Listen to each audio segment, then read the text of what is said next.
Are you a company with annual sales between $1 and $10 million, or do you want to be soon? Well, if you are, then may I suggest that there is a huge mistake that companies your size or that want to be your size are consistently making that is costing you millions of dollars in sales each year, and more importantly, profits too. So what is this big mistake and how to solve it? That's what I'm going to show you in this video. So here's the biggest mistake: organizing your company functionally instead of by product lines. Look, I'll explain that in just a second, but let me just give you the scenario. Let's say you've got a company with 10 team members. Some of them may be outsourced. Some of them may be employees, full-time, part-time, whatever. You got 10 team members. Let's just describe it that way. And you've got 3 product lines. Let's say you've got a core product. Maybe let's just call this a course development company. So you got this core $2,000 product. You've got a $15,000 to $30,000 high-end product. And maybe let's say you've got some low-end products that bring people into this product that then flow up into the high end of the funnel. Okay. So that's your product lines that you got. And so you're probably organized in it's sort of a traditional kind of organization. You're at the top. You got a marketing division. I'm just making this up. Okay. You got an operations division. You got a technology division, and they all work on all the projects at a time, whatever one needs the most help at any given point in time. All right. Here's the problems with this kind of setup. The attention goes wherever management is focusing on at the moment, which means it becomes an all or nothing thing. So if everyone's focused on the core product, that means the high-end product and the low-end products get virtually no attention, oftentimes for months or even years, which costs you big time. It's also incredibly difficult to measure your key performance indicators and to reward people based upon their performance against them, because everyone's working on the same thing at the same time. It's just technical's working on the technical side and marketing's working on the marketing side. And it's really hard to figure out who did what and who didn't do what. So it's very difficult to reward your team accordingly. As a result, your products suffer. Your sales suffer. And when that happens, your bottom line tanks, or certainly doesn't come in anywhere close to what it should be. So here's a much better organizational design. Instead of organizing marketing, operations, tech, instead, may I suggest you organize your company with product managers. So what in the world is a product manager? So let's just go back many years ago. Procter & Gamble was selling soap, and let's say, so they had body soap and washing soap, and they had all these different lines. And what they found was, in that situation, the CEO was constantly getting jerked back and forth between all these different products and their needs at any given time. And so what he did is he created product managers. So a product manager is like a mini company president. So he's running this small thing, just this line of soap. Or in your case, just your core $2,000 product. And then you got another one who's just managing your high end. And then another one who is just managing your low end products. As a result of that, what ends up happening is they become responsible for everything for that product.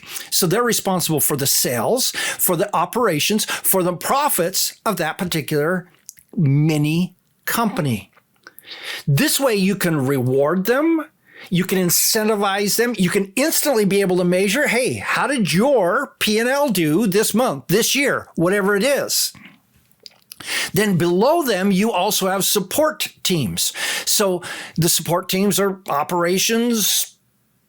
Probably that product manager is a marketing person, okay? So they may have some marketing assistants, they may have some people who mail, some people who do the tech, some people who do all these other functions under them, but those are called support teams. And the product managers draw upon the support team's assets and are actually their P&L is billed for the support team work.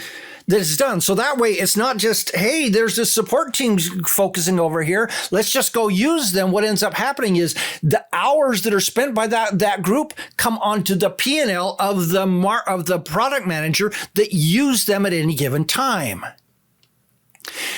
And so that flows onto their P&L. So you're able to have a fully loaded P&L saying, okay, this product is actually making me this much, which is fairly accurate because it's got all your support team build into that.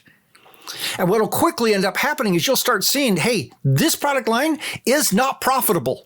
That you always thought was profitable. I've actually seen people who've added this functionality who discovered that their single most important product was their least profitable product, and they ended up killing it as a result. So let's talk about what the results are when you make this shift. First off, you get higher sales and profits, the most important one. Secondly, a lot of this happens because your products are consistently supported.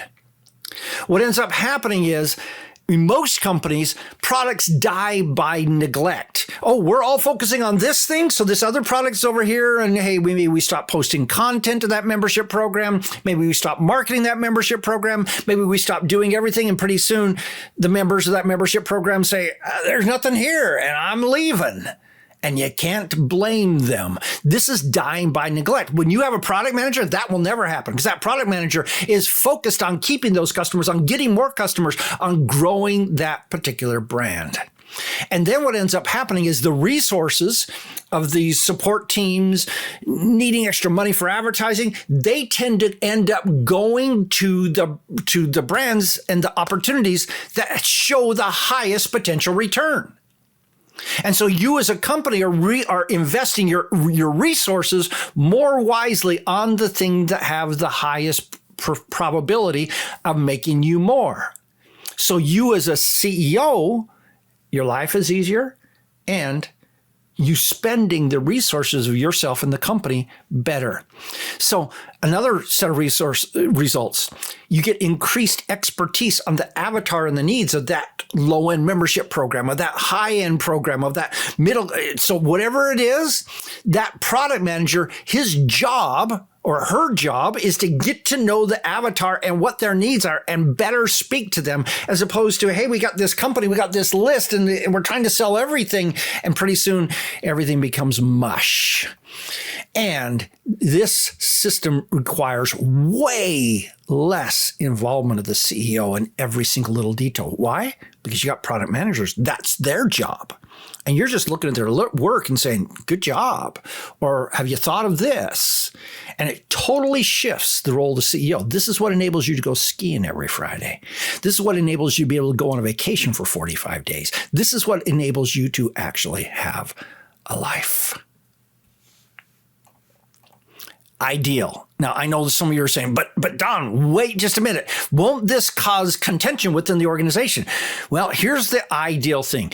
The product managers are working together to build the company, but they're rewarded for their product's performance. So you get a little bit of both. You get a little bit of competition, yet at the same time, we're not going to kill, you're not incentivized for killing that other brand so that your brand can grow.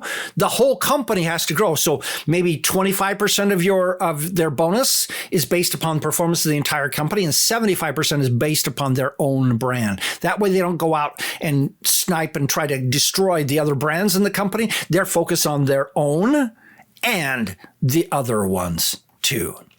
Now, you may need to do some refereeing in this process, because what's going to happen is that all of the product managers are going to come and say, I need 100% of technical support's time for the next 2 months. And it's like, you as CEO may need to step in and say, show me the opportunities.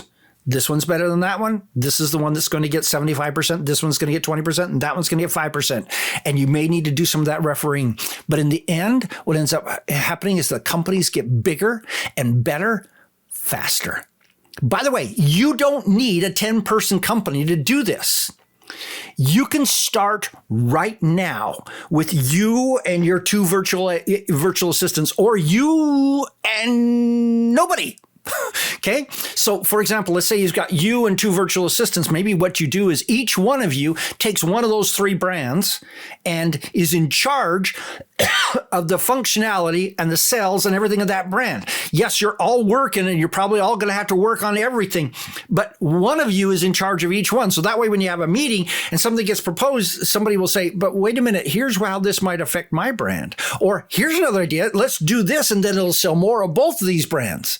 And so it starts building everything to a much higher, stronger pyramid. Or if it's just you and your company, perhaps you divide your time between the brands. Okay, Wednesday morning is brand A, Thursday morning is brand B, and Friday morning is brand C. And you take and focus on each one of those brands during those periods of time. What ends up happening is you become much more balanced as a company. You end up growing. You as a CEO get a life back, and you end up making more. Doesn't that sound sort of cool? Try this. Figure out how you can make it work. What's your thoughts? Let me know in the comments. This is Don Crowther saying, just go do this stuff.